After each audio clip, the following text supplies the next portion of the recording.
These are the 3 habits that turn me into a profitable trader. Now, all of these are huge, and if you don't know me, my name is Dylan Torres. I'm a full-time trader living in Thailand. The first one is actually going to be patience.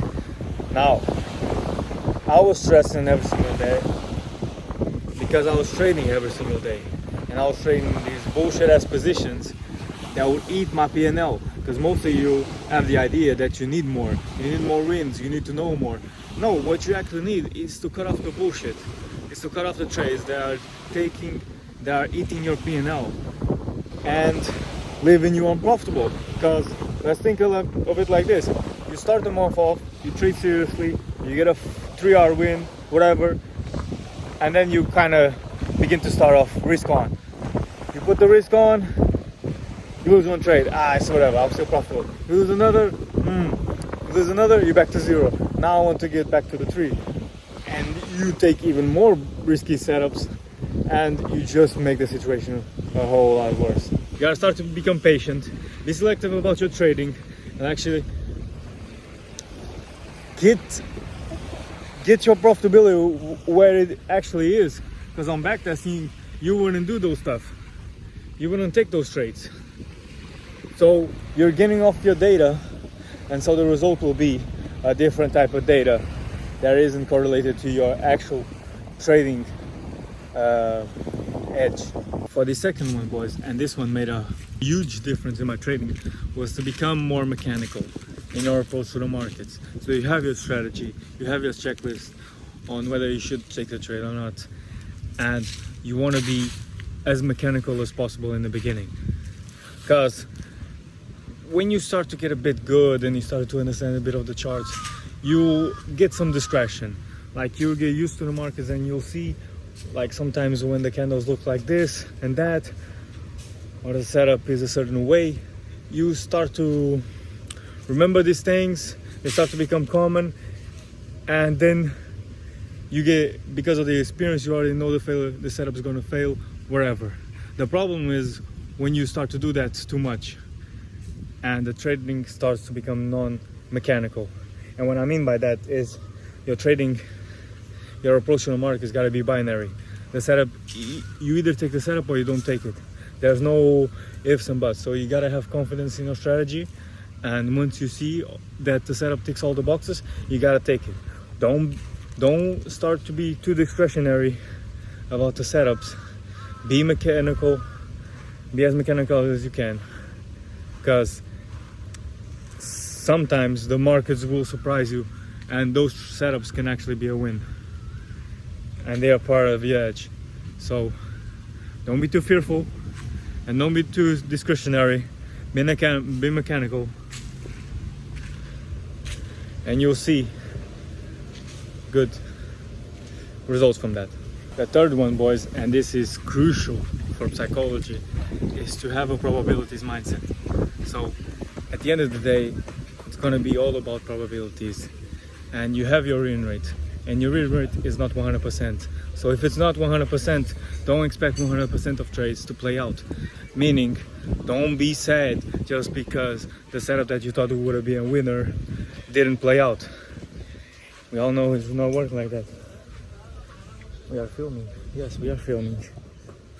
They know the boy.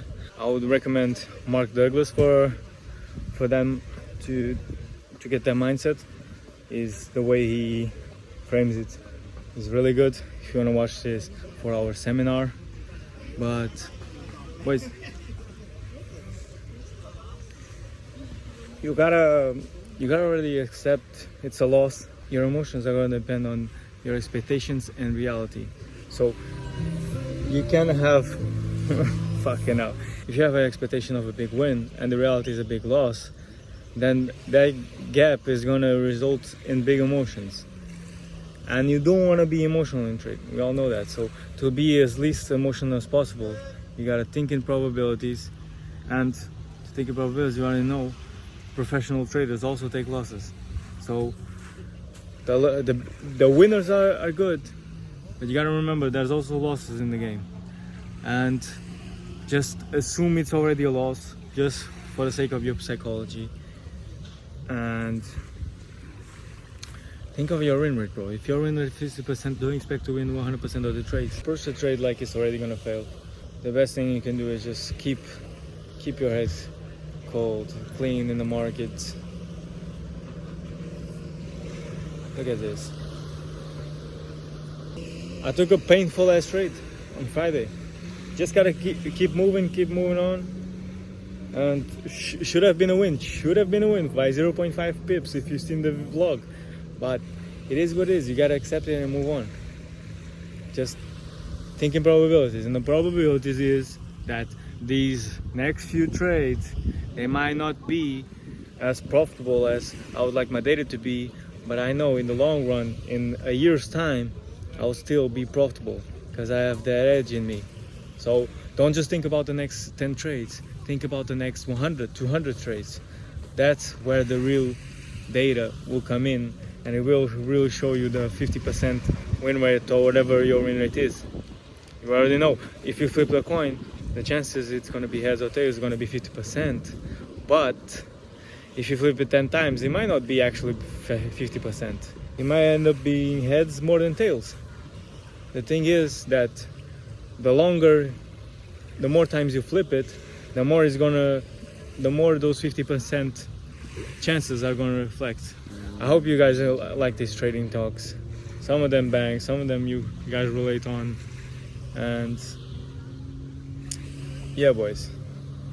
Check the trading content out. If you want to work personally with me, you can. Check the link is in the description. We also got affiliation for prop firms, not shitty ones, but if you want to get a discount with E8, for example, I got that in my description. It's a reliable firm, all right? It's not a random one. If you want to get 50% on an FX replay on a monthly basis, every single month, instead of paying $35, you maybe pay like $30. It's actually cool. You can get it. The link's in the description.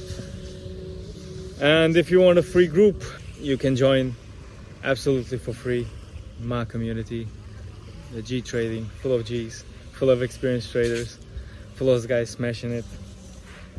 A lot of gold traders in there as well if you're actually one of those. And yeah, still doing my analysis maybe. I was doing signals every single day, but a lot of people just taking advantage and not really staying active. But yeah, man, catch you on the next one and peace out.